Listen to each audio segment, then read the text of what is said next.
하나님 말씀 스가랴 11장 4절입니다. 구약성경 1322면 스가랴 11장 4절 찾았으면 다 함께 한번 읽겠습니다.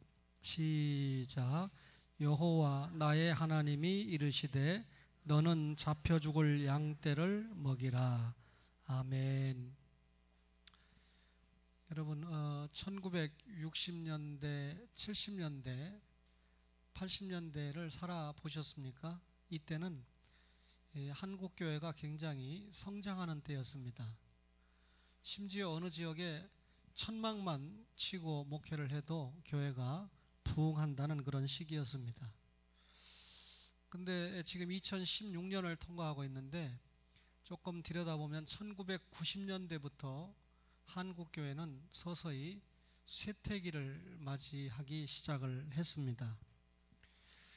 오늘날 여러분과 저가 전도한다는 게 너무 어려운 시기를 맞이하고 있죠. 사실 교회를 좀 다니다가 교회를 다니지 않고 나는 집에서 예배를 드린다, 소위 무교회주의자처럼 그런 사람들이 적지 않게 늘어나고 있습니다. 뿐만 아니라 교회에 몸을 담고 있는 신자들도 주일 성수나 하나님께서 교회를 통해서 원하는 사명에 충실하지 않고 방황하고 있는 성도들이 대단히 많은 것이 사실입니다. 그러면 왜 신자들이 교회를 가지 않으려고 하고 또 방황을 하고 있을까? 여러 가지 원인이 있겠지만 가장 중요한 원인은 목회자에 대한 실망 때문이다 라고 하는 것이 전반적인 이 평가입니다. 그런데 저는 많은 목회자들이 실망을 주고 있는 이때에 하나님께서 알곡과 가라지를 갈라 세우는 중요한 방법이 되고 있다, 그렇게 보고 있습니다. 한국교회가 부흥하는 시대, 성장하는 시대에는 많은 사람들이 우후죽순처럼 교회로 모였습니다. 하나님께서 부흥기에 자기 백성들을 많이 불러 모았지요. 근데 지금은 부흥기가 아니고 오히려 쇠퇴기입니다. 쇠퇴기다 보니까 어떤 현상이 일어납니까? 오히려 있는 교회 안에 있는 사람들마저 교회 안에 불의와 혼란 때문에 흩어지고 교회 안 나오고 장기 결석하고 방황하고, 상당히 이 쇠퇴기에는 많은 시험에 노출되어 있는 것을 우리가 보게 됩니다. 그런데 이럴 때 목회자가 실망시킨다고 해서 교회 안 나오고 방황하는 사람들은 결국은 알고 보면 주님을 의지한 사람이 아니고 목회자를 의지한 사람이고 하나님을 믿은 사람이 아니고 사람 관계 때문에 교회 안에 나왔던 사람이다.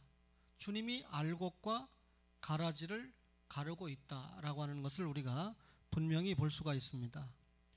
여러분, 교회가 상당히 개척이 되다가 문을 닫고 있는 걸 우리가 현실적으로 보고 있습니다.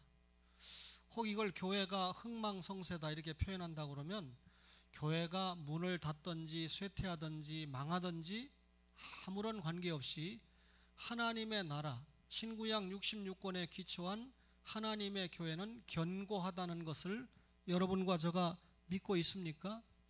그렇다면 외형적인 교회의 부흥과 관계없이 내형적인 하나님의 교회는 계속해서 주님 오실 때까지 부흥하고 발전하고 뻗어간다라고 하는 것을 우리가 알 수가 있습니다. 이 정도 말씀을 들으면 화려한 예배당을 짓고 부흥했다는 것 때문에 환호할 필요도 없고, 또 교회가 왜소하다고 하는 이유 때문에 절망할 필요도 없습니다. 하나님의 교회는 언제나 견고하게 뻗어가고 있기 때문이죠. 여러분, 하나님께서는 분명히 하나님의 때와 시기에 맞추어서 교회의 성장도 교회의 쇠퇴도 주장해 가신다라고 하는 것을 우리가 알 수가 있습니다. 오늘 우리가 스가랴 11장을 읽었는데요, 학개, 스가랴, 말라기 거의 동시대 선지자들이죠. 남쪽 유다가 바벨론에 망한 게 주전 586년입니다. 그죠? 그리고 돌아올 때가 주전 536년부터 돌아오기 시작했는데, 이때 이 바벨론 포로 생활을 마치고 돌아온 이후에 활동을 했던 선지자가 스가랴 선지자입니다. 근데 그 스가랴 선지자가 이 스가랴 성경을 기록할 때 2장에 보면 바벨론 포로를 마치고 돌아온다, 이걸 기록을 했어요. 그리고 오늘 11장에는 무슨 기록을 했냐면 하나님의 말씀에 불순종한 이스라엘이 로마에 의해서 망한다. 로마의 디도 장군이 70년에 이스라엘을 완전히 멸망시키지 않습니까? 그것을 스가랴 11장에 예언을 했습니다. 근데 여러분, 이스라엘 백성들이 하나님의 말씀에 불순종하다가 남쪽 유다가 완전히 바벨론에 의해서 망하지 않았습니까? 그러면 바벨론 70년 포로 생활을 마치고 다시 옛날 땅 예루살렘 이스라엘로 돌아온 이스라엘 백성들은 어떻게 해야 됩니까? 하나님 앞에 진짜 바르게 서야 되는데 아직도 나라는 주권이 없어요. 왜냐하면 바벨론 포로에서 돌아왔지만 세계의 패권은 페르시아, 이어서 헬라가 쥐고 있지 않습니까? 또 종교적으로 볼 때 이스라엘 백성들이 우상을 섬기지 않는다는 건 바벨론 포로 생활을 마치고 돌아왔지만 바리새인들이 생기고 겉으로 무늬만 신자고 내적으로는 신자가 아닌 그런 사람들의 모습을 보인 것을 우리가 역사를 통해서 알고 있습니다. 바벨론 포로를 마치고 돌아온 스가랴 선지자가, 자, 스가랴 11장 4절 보세요. 여호와 나의 하나님이 이르시되 너는 스가랴에게 말하기를 잡혀 죽을 양떼를 먹이라. 스가랴에게 잡혀 죽을 양떼를 먹이라 그러면서 사들인 자들은 그들을 잡아도 죄가 없다 하고, 여기 사들인 자는 이스라엘 백성을 사들인 이방인 압제자, 다시 말하면 로마의 디도 장군을 말하고 있습니다. 그리고 판자들은 말하기를 내가 부유하게 되었은즉 여호와께 찬송하리라. 여기는 판자는 형식적인 신앙생활하는 유다의 지도자들을 말해요. 바리새인들을 말해요. 유다의 지도자들이 팔았다는 거예요. 그들의 목자들은 그들을 불쌍히 여기지 아니하는도다. 유다의 통치자들이 이스라엘 백성들이 망했는데 도무지 불쌍히 여기지 않는다 예언하고 있잖아요. 여호와가 말하노라, 내가 하나님이 다시는 이 땅 주민을 불쌍히 여기지 않고, 이스라엘 백성 불쌍히 여기지 않고, 왜? 말씀에 불순종했으니까. 그 사람들을 각각 그 이웃의 손과 임금의 손에 넘기리니 그들이 이 땅을 칠지라도 내가 그들의 손에서 건져내지 아니하리라 하시기로 그랬습니다. 오후 예배 앉아 계신 분들 말씀에 집중하셔야 됩니다. 이런 말씀을 못 깨닫고 주님 앞에 가니까 어려워지는 거죠. 신구약 66은 다 하나님 말씀이잖아요. 그죠? 내가 잡혀 죽을 양떼를 먹이니, 여기 내가는 스가랴를 말하거든요. 사실은 내가 잡혀 죽을, 스가랴 시대에 잡혀 죽을 양떼를 먹이니 참으로 가련한 양들이라. 내가 막대기 둘을 취하여 하나는 은총이라 하며 하나는 연합이라 하고 양떼를 먹인다. 그러니까 은총과 연합, 이게 메시아 예수님의 통치 원리인데 이것을 통해서 양떼를 먹이는데 한 달 동안에 내가 그 세 목자를 제거하였으니, 시간 없으니까 세 목자는 왕, 선지자, 제사장, 이스라엘의 다 지도급들 아닙니까? 이것들을 다 제거하였으니 이는 내 마음에 그들을 싫어하였고 그들의 마음에도 나를 미워했다.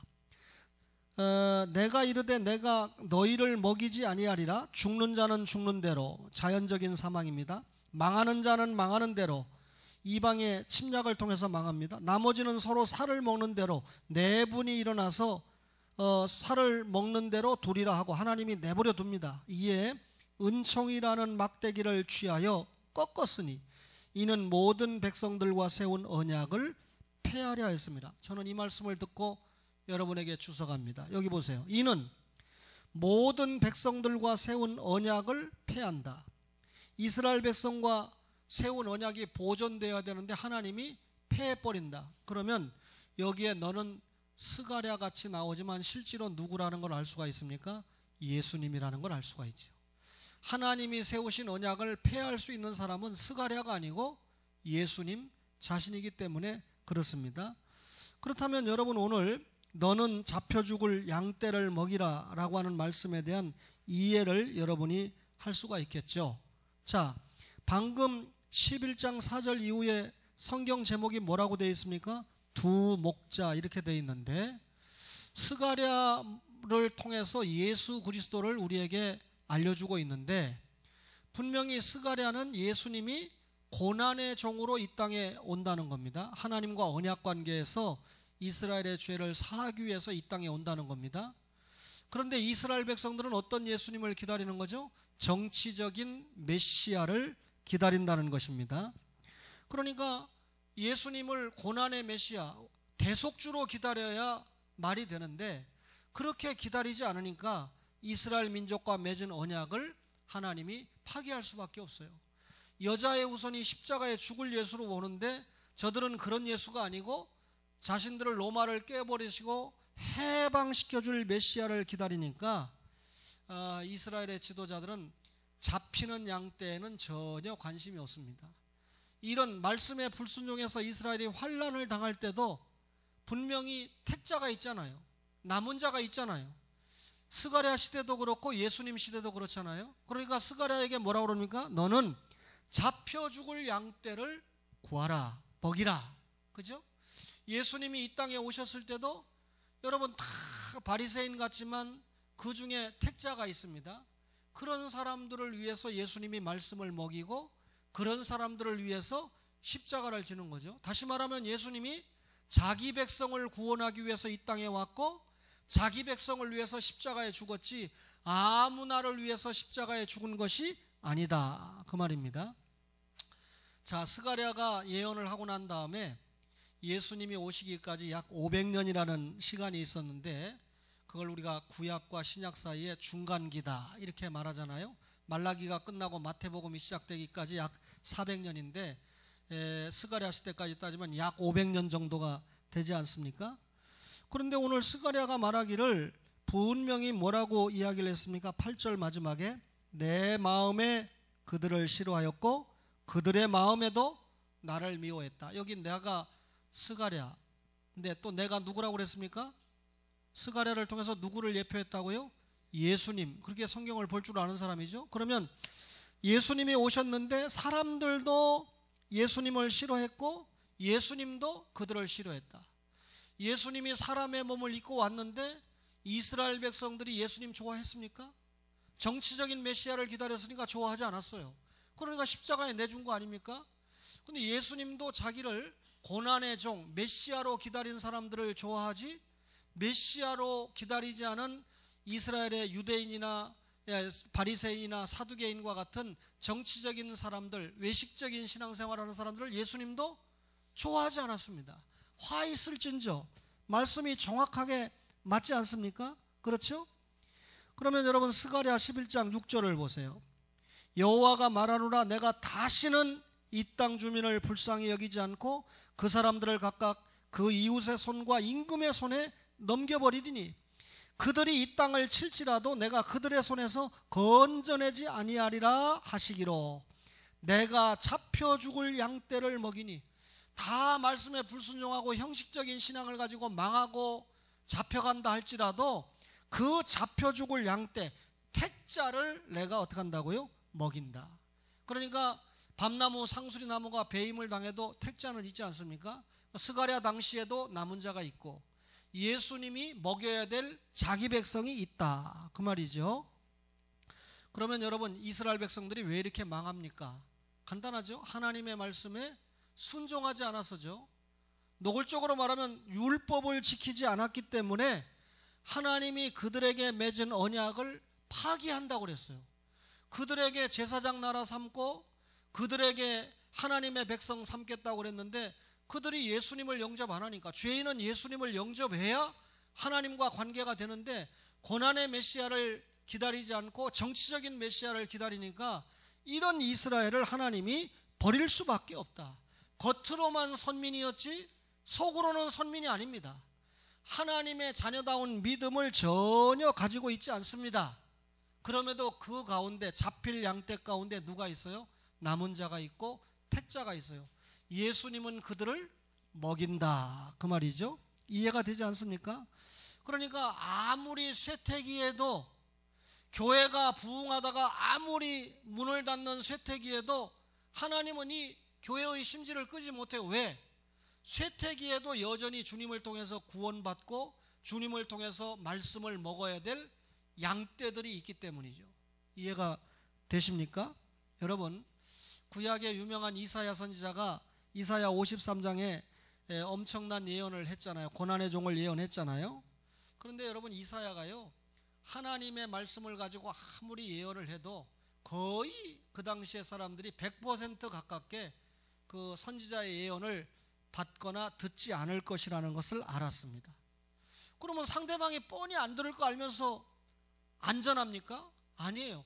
안 들을 걸 알면서도, 순종하지 않을 걸 알면서도 부지런히 하나님의 말씀을 전했습니다. 그랬더니 그 가운데 남은 자들은 때가 되니까 그 들은 하나님의 말씀 때문에 회복되고 돌아오고 살아난다라고 하는 것입니다. 스가랴도 마찬가지였어요. 아무리 하나님의 말씀을 가지고 예언을 해도, 너희들 그렇게 살면 망한다, 로마에게 망한다 예언을 해도 이스라엘 백성들이 말씀을 제대로 듣지 않는 겁니다. 불행하죠. 그렇다고 하나님의 예언을 중단했습니까? 아닙니까? 자기에게 주어진 시간과 공간과 이 건강이 허락되는 동안에 계속해서 하나님의 말씀을 전했다는 것입니다. 여러분, 이사야 시대나 스가랴 시대나 이런 시대가 지나서 마침내 예수님의 시대가 왔어요. 여러분, 예수님은 스가랴 시대 때 아무리 전해도, 이사야 시대 때 아무리 전해도, 메시아를 전해도 바로 깨닫지 못했지만, 예수님이 왔을 때 이스라엘 백성이 깨닫지 못했지만, 깨닫지 못하는 이스라엘 백성 앞에서도 예수님은 자신이 감당해야 될 사명을 충실하게 감당을 하셨습니다. 그래서 여러분, 우리 하박국 3장을 잠깐 보세요. 하박국, 미가 나옴 하박국 3장 16절을 한번 보세요. 1304페이지에 보면 하박국 선지자가 3장 16절에 뭐라고 그래요? 내가 들었으므로 내 창자가 흔들렸다. 하나님의 말씀에 불순종해서 이스라엘이 열방에 망한다고 하는 소식을 들었을 때 창자가 흔들렸다는 거예요. 그러나 그런 와중에도 18절을 보세요. 나는 여호와로 말미암아 즐거워하며 나의 구원의 하나님으로 말미암아 기뻐하리로다. 주 여호와는 뭐다? 나의 힘이시니라. 하나님의 말씀에 불순종해서 이스라엘이 망하는 그 와중에도 하나님이 밤나무, 삼수리나무가 배임을 당해도 누구는 살립니까? 그루터기는 살리고 남은 자는 말씀을 듣고 살게 하잖아요. 그러니까 이렇게 말씀에 불순종해서 망해가는 와중에도 하박국 선지자는 나는 여호와로 말미암아 즐거워하며 나의 구원의 하나님으로 말미암아 기뻐한다. 지금 한국교회가 세속화되고 형편없이 지금 부흥이 안 되고 전도가 안 되고 숫자가 줄어가는 그런 기가 막힌 시대를 살고 있지만, 여러분과 저가 여호와로 말미암아 즐거워하며 나의 구원으로 말미암아 기뻐하리로다. 할렐루야. 내년이 되면 우리 교회가 평균 연령이 또 높아져요. 최소한 1세가 높아져요. 비극이죠. 교회가 젊어져야 되는데. 그러니까 가장 훌륭한 사람이 누굽니까? 금년에 가장 훌륭한 사람이 추성훈이에요. 3월 5일 날 결혼하면 10개월 후에는 반드시 아들이든지 딸이든지 날 텐데, 아마 할아버지가 될 추정기 집사님은 손자를 기다리지만 본인들은 아마 손녀를 기다릴 거예요. 아니, 딸을 기다릴 거예요. 어쨌든지 간에 이상철 목사님은 두 딸을 낳고 아들을 낳았는데, 만약에 아들이 아니었고 세 번째도 딸이었으면 또 낳았을 텐데 후회하더라고요. 인천에서 낳았으면 300만 원 주는데 안산으로 갔더니 100만 원밖에 안 주더래. 그래서 여기서 낳고 갔어야 되는데 200만 원 손해봤다 하더라고요. 그러니까 우리 성운 청년이 결혼해가지고 아이를 하나 낳으면 평균 연령이 3세가 내려갑니다. 제 마음에. 무슨 말인지 이해가 돼요? 전체를 더해가지고 평균하는 거니까. 그러니까 우리 교회가 노쇠한 교회로 안 나오려면 자꾸 청년들이 결혼해가지고 새로운 자녀를 낳아야 됩니다. 무슨 말인지 다 이해를 하셨을 거예요. 여러분, 이사야 45장 7절 기가 막힌 말씀 한 절 보겠습니다. 이사야 45장 7절의 말씀을 한번 보겠습니다. 자, 나는 1023페이지에 나는 빛도 짓고 어둠도 창조하며 나는 평안도 짓고 환난도 창조하노니 나는 여호와라 이 모든 일들을 행하시는 자니라 하였노라 그랬습니다. 빛과 어둠, 평안과 환난 반대 개념이죠. 그러면 여러분 한국교회가 빛과 뭐라고요? 평안만 있습니까? 분명히 하나님이 뭐도 만들어요? 어둠도 창조하고 뭐도 창조해요? 환난도 창조하신다 그랬어요.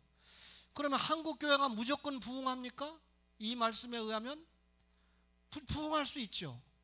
근데 한국교회가 쇠퇴할 때도 있죠. 왜냐하면 쇠퇴도 누구의 뜻입니까? 하나님의 뜻이라는 거예요. 한국교회가 성장하다가 지금 쇠퇴기를 맞이한 게 누구의 뜻이라는 걸 알 수가 있습니까?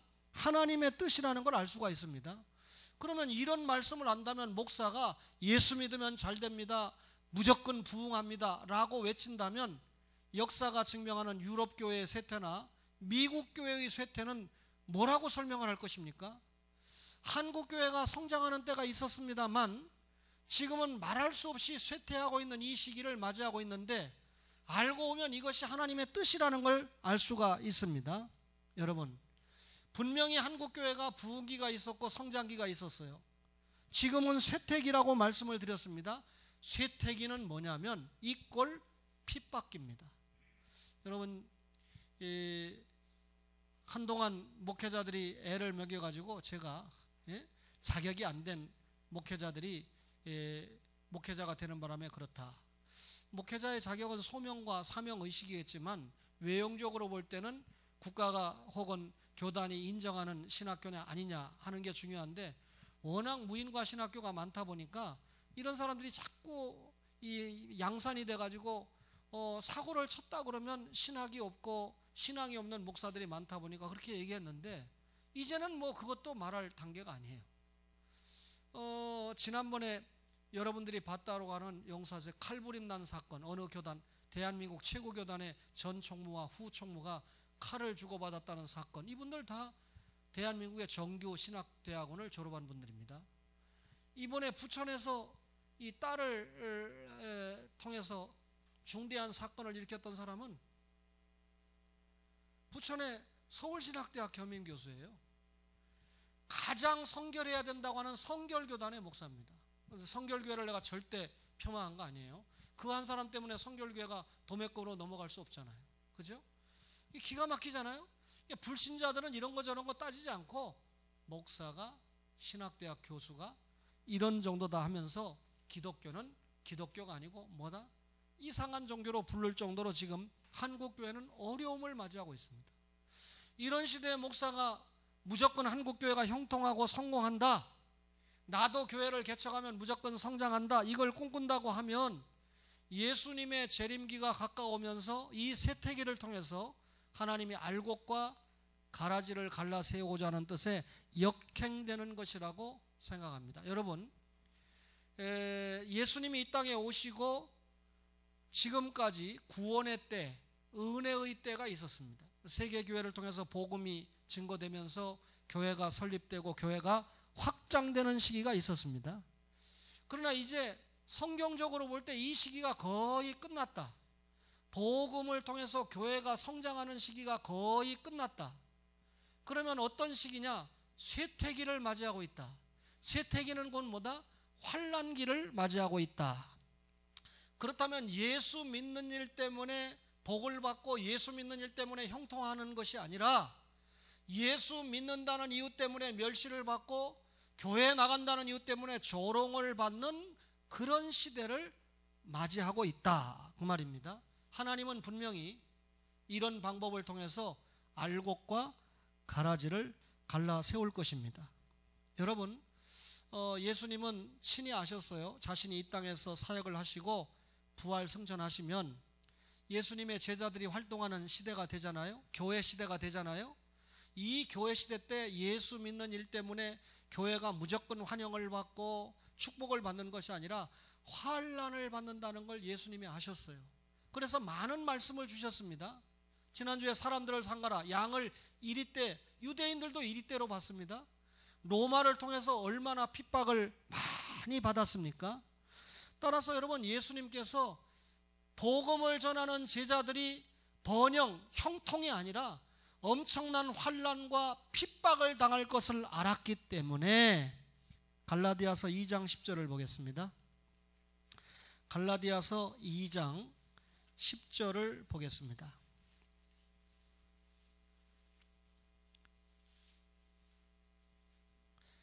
자, 갈라디아 2장 10절에 다만 우리에게 가난한 자들을 기억하도록 부탁하였으니 이것은 나도 본래부터 힘써 행하여 왔노라. 주님이 우리에게 가난한 자들을 기억하도록 부탁하였으니 이것은 나도 본래부터 힘써 행하여 왔다. 이 말씀을 구체적으로 주신 게 마태복음 25장입니다. 마태복음 25장을 보세요. 마태복음 25장을 보니까 자, 31절부터 마지막 절까지 양씨와 염씨의 비유가 있죠. 예? 양양 목사님이 자기가 양씨라고 양을 양씨라고 그러고 염목사를 갖다가 염씨라고 이야기를 하다고요. 우리 교회는 염씨는 없지요. 근데 염씨가 아니고 염소 비유입니다. 양과 염소 비유. 그런데 33절에 양은 오른편에 염소는 왼편에 뒀는데 예수님이 뭐라고 그랬습니까? 36절에 5절에 내가 줄일 때 너희가 먹을 것을 주었고 목마를 때 마시게 했고 나그네 되었을 때 영접했고 헐벗었을 때 옷을 입혔고 병들었을 때 돌보았고 옥에 갇혔을 때 와서 본 사람들을 의인이라고 그러고 왼편에 있는 자들은 뭐라고 그랬습니까? 나를 반대로 영접하지도 43절에 헐벗을 때 옷도 안 입히고 병들었을 때 옥에 갇혔을 때 돌보지 않았다. 양과 염소를 구분해 놓고는 자 40절에 뭐라고 그럽니까? 40절 마지막에 너희가 여기 내 형제 중에 지극히 작은 자 하나에게 한 것이 내게 한 것이다. 예수 복음 때문에 헐벗고 고통받고 핍박을 받고 있는 형제들에게 사랑을 준 자가 나를 섬기고 나에게 사랑을 준 자고, 예수 믿는 복음 때문에 고통을 당하고 있는 자들에게 전혀 사랑을 주지 않고 외면한 자는 나에게 잘못한 염소다 라고 말씀을 하고 있지 않아요? 그러면 쇠퇴기, 교회의 쇠퇴기와 환난기에 여러분과 저는 어떻게 해야 됩니까? 양과 염소의 비유의 말씀을 보면 이런 시대에 어려움을 당하고 있는 성도들을 어떻게 해야 된다는 겁니까? 도와야 된다는 겁니다. 신앙적으로 복음을 전하다가 어려운 일을 당하고 있는 선교사, 어려운 일을 당하고 있는 성도들을 여러분과 저가 열심히 돕는 것이 누구를 영접하는 거다? 예수님을 영접하는 것이다. 그 말입니다. 북한에 환난당하는 성도들을 보면서 전혀 기도가 안 됩니까? 여러분, 세계 곳곳에 IS 때문에 테러를 당하고 있는 기독교 신자들을 보면서 우리나라 사람이 아니니까 라고 생각하면서 눈물이 안 납니까? 오늘 이 예수님의 말씀을 보면 이 쇠퇴기에 환난을 당하는 성도들을 사랑하지 못하는 것은 주님을 영접하는 것이 아니다 라고 하는 그런 말씀을 주고 있습니다. 그래서 히브리서 10장 32절을 보세요.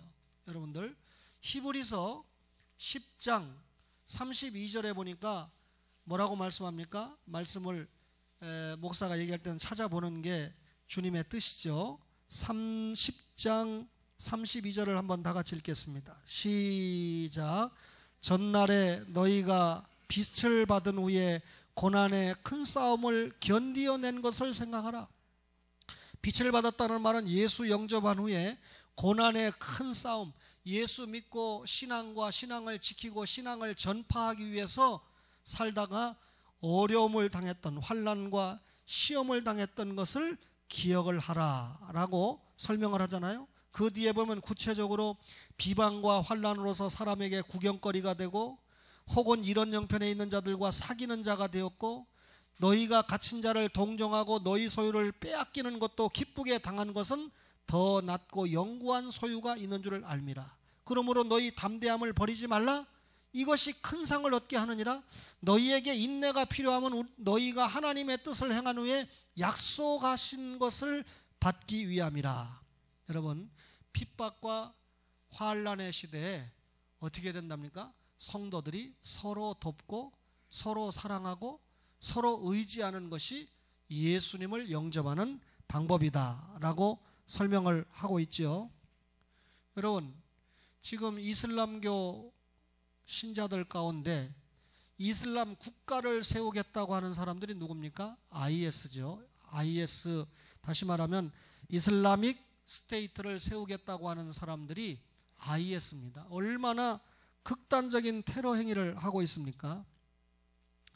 이 IS가 지금 이 테러와 무력적인 방법을 통해 가지고 한 마을 한 마을씩 점령을 하는데, 그 점령을 할 때 여러분 기독교 신자들을 공공연히 핍박하고 있습니다. 원래 여러분 이슬람의 수입 가운데, 이슬람은 이 원래 IS가 아닌 이슬람이 기독교를 적대시하지만 그래도 기독교 신자들에게 마을을 허락하고, 너희들 그 대신 여기 이슬람 영토, 이슬람 국가, 이슬람을 믿는 땅에 너희들이 이 기독교 신자들이 영토를 만들었으니까 세금 내라 해서 세금을 받고 죽이거나 고통을 주지는 않았어요. 그런데 IS는 진의 이슬람 국가를 세운다는 이유 때문에 기독교 신자들이 모여있는 교회와 마을들과 사람들을 볼 수가 없는 거죠. 그래서 무차별 참사를 하고 있는 것이 현 시국적인 모습 아닙니까? 여러분, 거의 기독교 국가나 마찬가지였던 미국이라고 하는 나라가 지금 이런 상황을 모른 채 하고 있습니다. 이제 앞으로 미국이라고 하는 나라가 자기네 어떤 이득에 부합되지 않으면 한국의 안보에 대해서 모른 채 할 수도 있다는 것이죠. 여러분, 지금 이 기독교 신자들이 IS에 의해서 무차별 살상을 당하면 세계의 경찰 노릇을 했던 미국이 가서 부시같이 가서 퍼붓고 전쟁을 하고 어쨌든 해야 되는데, 자기의 이득과 크게 연결되지 않으니까 기독교 신자들이 고통을 당하는데도 기독교 국가나 마찬가지인 미국이 외면을 하고 있다, 그 말이죠.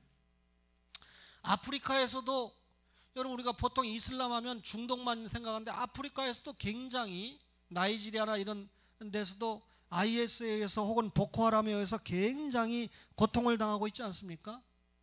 인도라고 하는 나라에서는 힌두교 때문에 기독교 신자들이 엄청난 고통을 당하고 있습니다. 인도네시아라고 하는 나라는 IS 때문에 고통을 받고 힌두교 신자들 때문에도 고통을 받는 이중적인 고통을 지금 받고 있습니다. 여러분, 미국이 포기한 이때 지금 이렇게 고통을 받고 있는 기독교 신자, 이북에서 고통당하는 기독교 신자, IS 때문에 고통을 당하고 있는 기독교 신자, 기독교 난민들을 누가 책임을 져야 됩니까? 한국교회를 위시한 세계교회 성도들이 이런 세태기에 환난을 당하고 있는 성도를 돕는 것이 주님의 뜻이다, 그 말입니다. 여러분, 얼마 되지 않은 시간에 독일의 히틀러 당시에 유태인 수용소에 들어간 사람들이 거의 다 죽음을 면치 못하잖아요. 신들러 리스트 같은 사람이 많은 사람을 구해서 뒤늦게 역사들이 찬양을 하고 칭송을 하고 있지만, 사실상 이런 유대인 수용소에 갇힌 사람들을 그 당시에 미국의 신자와 교회들이 많은 사람들을 구원을 했습니다. 물질을 투자를 해서 유대인들을 구하기 위해서 미국이 애를 썼습니다. 이 덕분에 살아남은 유대인들이 미국에 가서 살게 된 거예요. 미국은 이주민 정책을 썼으니까. 그런 가운데 록펠러가 나오고, 그런 가운데 카네기가 나오고, 그런 가운데 미국의 거부와 노벨상을 탄 지성들이 많이 나오고, 세계 경제를 흔드는, 정치를 흔드는 사람들이 많이 나오지 않았습니까? 여러분, 그때 구원을 받았던 유대인 후손들이 자기네 정체성을 알기 때문에 지금 이 IS가 고통을 주고 있는 이 쿠르드족, 터키의 쿠르드족 알죠? 이런 사람들이 IS 국가를 세운다는 사람이 침범해서 죽이고 학살하고 하니까 그 당시 구원을 받았던 유대인들의 후손들이 물질을 모아가지고 상당 부분 구출하는 데 지금 사용을 받고 있습니다. 유대인들이 핍박받는 기독교 신자들을 위해서 자신들의 물질을 내놓고 저들을 구원하기 위해서 애를 쓰고 있다는 것을 우리 기독교 신자들이 귀감으로 삼아야 되고 도전으로 삼아야 되는 그런 시대를 우리가 살고 있습니다. 근데 여러분, 한국교회가 지금 세속화되고 이기주의화 되다 보니까 한국교회는 나몰라라 합니다. 저 같은 사람이 지도자가 될 수 없잖아요. 그래도 뭔가 학문적이나 혹은 교세적으로나 또 여러 가지 면에서 교단적으로나 지도력을 발휘할 수 있는 교회나 목사님들이 이런 문제를 이끌고 가는 지도자들이 나와야 되는데, 많은 좋은 기관들이 보니까 교회만 부자 세습된 게 아니라 선교 단체도 부자 세습되는 기가 막힌 모습을 보고 있어요. 외향선교회라고 하는 건 한국 교회를 위해서 굉장히 나름대로 역할을 했거든요. 근데 외향선교회도 아버지가 물러나고 아들이 됐더라고요. 그 선교비를 우리가 외향선교나 적십자회비 같은 거 내잖아요. 적십자회비 같은 거 내면 적십자에서 상당 부분을 좀 써야 되는데 운영비 같은 걸로 많이 쓰고 쓰니까 문제가 있어요. 어느 교회 목사님이 이 조의를 해가지고 도로공사에 서가지고 그 뭡니까, 연말 되면 사랑에 모금 받는 거 하잖아요. 모금 받아가지고 그러면 그 일을 한 교회 목사님이 3이나 4를 가져오면 수고한 사람들에게 논아주고 남는 건 짓게 되는 거죠. 그러니까 그게 사실인 것 같아요. 그렇다면 실질적으로 가야 되는 돈이 줄어드는 거예요. 우리가 그럴 수 없지만 그냥 다이렉트로 선교비 보내고 중간 과정 없이 다이렉트로 구제비를 보내고 다이렉트로 핍박받는데 사용받을 수 있도록 하면 너무 좋겠어요. 그렇지 않으면 중간에 빠지는 돈이 너무 많으니까 우리의 헌금이 효과적으로 사용받기 어렵다라는 아픈 마음을 가지고 있죠. 매년 세계 곳곳에서 재난민들이 생기는데, 예를 들면 엄청난 지진이 생긴다든지 어려움이 생길 때 한국교회도 헌금을 해주자 해서 구제헌금을 모아서 보내는 경우가 왕왕 있습니다. 그런데 지금 현재 한국교회가 신경을 써야 되는 부분 가운데 하나, 그래도 세계에서 한국교회가 쇠퇴를 하느니 뭐냐 해도 힘이 있으니까, 결집된 힘이 있으니까 저렇게 IS에서 비참하게 죽음을 당하는 기독교 신자들이 돈이 없으니까 피할 곳이 없잖아요. 어디로 어떻게 갈 수가 없잖아요.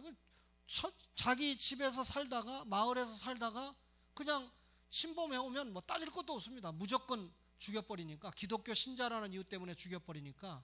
그리고 또 모여가지고 이슬람 주문을 못 외우면, 우리로 말하면 주기도문이나 사도신경을 못 외우면 죽여버리니까 핍박을 당할 수밖에 없고 죽음을 당할 수밖에 없는 그런 상황이지 않습니까? 여러분과 저가 이렇게 세계적으로 또 국내외적으로 신앙 때문에 어려움을 당하고 있는 이런 신자들을 생각하면서 기도를 해야 되고, 또 우리 교회가 드려지는 헌금 가운데 적지 않은 부분이 이런 쪽으로 선교 구제뿐만 아니라 고통당하고 있는 형제들을 구해내는데 우리가 눈을 돌릴 때가 됐다라고 하는 생각을 하게 됩니다. 이런 믿음을 가지고 여러분과 저가 신앙생활을 하게 될 때 하나님께서는 우리의 헌신과 희생을 외면하지 않을 것이다. 하늘에 불을 쌓으라 그랬죠. 하늘에 불을 쌓으라는 말이 뭡니까? 선교하는 일에 열심하고 구제하는 일에 열심하고, 그렇죠. 또 이렇게 핍박당하는 성도들을 구하는데 얼마나 귀한 영혼들입니까? 예수 안 믿는 사람을 전도하는 것도 귀한 일이지만 현재 예수 믿다가 생명을 잃을 만큼 핍박을 당하는 형제들을 우리가 외면하면 되겠습니까? 주님의 뜻이잖아요. 이런 사람들을 위해서 사랑하고 희생하는 것이 하늘의 보물을 쌓는 것일 뿐만 아니라 우리가 예수님을 만날 날 멀지 않잖아요. 그죠? 언제 어느 때 주님 앞에 불려갈지 모르는데, 그래서 여러분, 이기택 씨가 괜찮은 정치인이라고 생각했는데 무슨 책을 다 썼대잖아요. 책을 다 자기 자서전을 써놓고 오늘 썼는데 다음날 아침에 비서했던 분이 들어가 보니까 죽었더라는 거예요. 아마 자서전을 쓸 때는 정신 바짝 차렸다가 자서전을 다 써서 이제 됐다 하니까 아마 끝난 것 같아요. 그런데 이름이 성도 이렇게 써 있는 거 보니까 정치적으로는 굉장한 분이었지만 교회에서 집사 한 번도 하지 못하고 결국은 예수 믿었다면 천국 갔겠지요. 간 것 같아요. 여러분 밤새 안녕이잖아요. 뭐 죽으면 그렇게 죽는 것이 좀 복이다 그런 생각은 해봤어요. 한번 아프지도 않고 자서전 다 쓰다가 밥 먹고 잤는데 다음날 아침에 들어가 보니까 죽었더라. 그러니까 얼마나 죽은 복은 탔습니까? 그러나 여러분 이렇게 정치인이든지 돈이 있는 사람이든지 누구든지 한 번 오면 불려가게 돼 있습니다. 그 후에는 심판만 있잖아요. 여러분과 저가 이런 설교를 듣고 이런 믿음을 축전해서 개인이 하려면 힘들으니까 주님의 몸된 교회를 통해서 우리가 이런 마음을 가지고 핍박받는 세계 기독교 신자들을 위해서 우리가 열심히 기도하고 도움이 될 수 있는 일을 우리가 찾아서 감당을 한다고 하면 여러분 하나님께서 여러분과 저를 기뻐하실 것이다 하는 그런 마음을 가지게 됩니다. 한국교회는 쇠퇴기에 들어갔습니다. 쇠퇴기는 뭐라고요? 핍박과 환난을 받는 시기입니다. 여러분과 저가 이제는 예수 믿는 일 때문에 존경을 받거나 예수 믿는 일 때문에 축복을 받는 것보다는 예수 믿는다는 이유 때문에 조롱을 받고 핍박을 받고 환난을 받을 때가 바야흐로 임박해 왔습니다. 이럴 때 여러분과 저는 주님이 알곡과 가라지를 가르는 방법이라니까요. 그래 이 교회는 틀렸어, 목사는 틀려서 교회를 떠나는 게 아니라 이 교회를 끝까지 지키면서 신앙을 지키면서 주님 앞에 충성하는 것이 여러분과 저에게 신앙 요구하는 하나님의 뜻인 줄로 믿습니다.